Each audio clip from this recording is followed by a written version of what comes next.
Children, जैसा कि अभी आपने पहली पोयम पढ़ा डस्ट ऑफ स्नो, इसी वन लेसन में ही एक और पोयम दी गई है fire and ice. Robert Frost ने इस पोयम को भी लिखा है।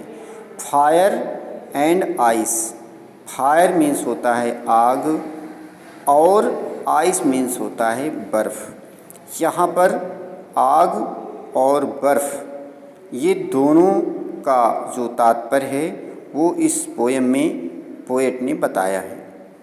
और देखें, पढ़ें इसमें पोएट के बारे में। About the poet Robert Lee Frost, March 26, 1874, January 29, 1963, was an American poet. His work was initially published in England before it was published in the United States, known for his realistic depictions of rural life and his command of American colloquial speech. Frost frequently wrote about settings from rural life in New England in the early 20th century, using them to examine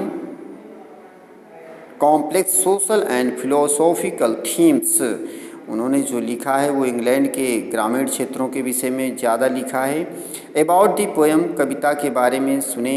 fire and ice is a short poem of Robert Frost. Robert Frost की एक संक्षिप्त poem है। In this poem, इस कविता में the poet refers to predictions, दो भविष्यवाणी के बारे में यहाँ बताता है। प्रेडिक्शंस माने फोरटोल्ड होता है, यानी भविष्यवाणी करना। Of how the world will and, कि संसार का अंत कैसे होगा। यहाँ दो तरह से बताया है कवि ने कि दो तरह से इस वर्ल्ड का, इस दुनिया का अंत होगा।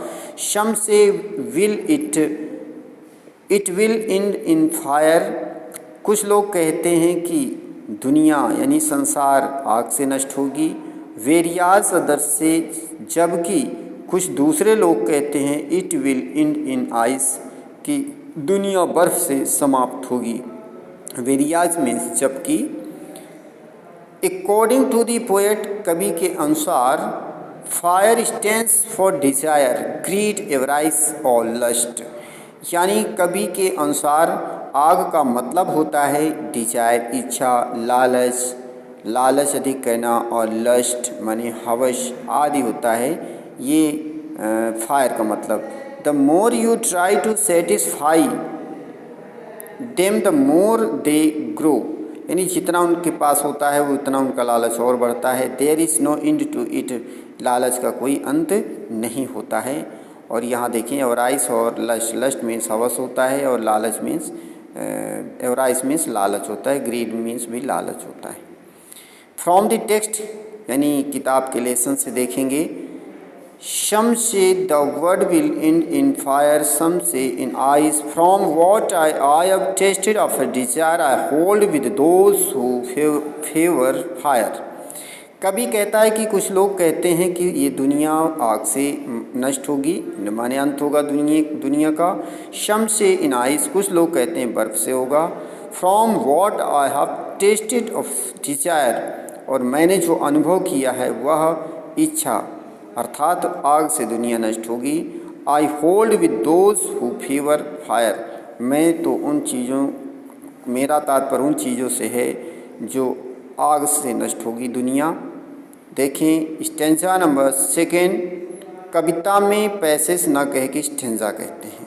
और इस पूरी कविता में जो शॉर्ट पोएम रॉबर्ट फ्रॉस्ट की है सिर्फ 9 पंक्तियां हैं। There were 9 lines in the poem of fire and ice. तो देखें ये 5 लाइनों की पोएम और देखें, केवल 2 स्टेंजा है इसमें। But if it had to perish twice, लेकिन यह दोनों चीज़ों से नष्ट होगी। आई थिंक, मेरा विचार है कि I know enough of hate, मैं घृणा के बारे में पर्याप्त जानता हूँ। To say that for destruction ice is also great and would suffice माने सफिशियंट, यानी अब वह कहता है कि घृणा यानी हेट माने घृणा, जो कि बर्फ़ का प्रतीक है, यानी जो घृणा है, नफ़रत है, वो बर्फ़ का प्रतीक है। वह भी संसार के लिए उतनी ही हानिकारक है जो तृष्णा की भांति संसार को भी नष्ट कर सकती है। यानी तृष्णा ही ऐसी है जो घृणा भी संसार को नष्ट कर सकती है। यानी घृणा का रूप जो है वो तृष्णा की तरह है।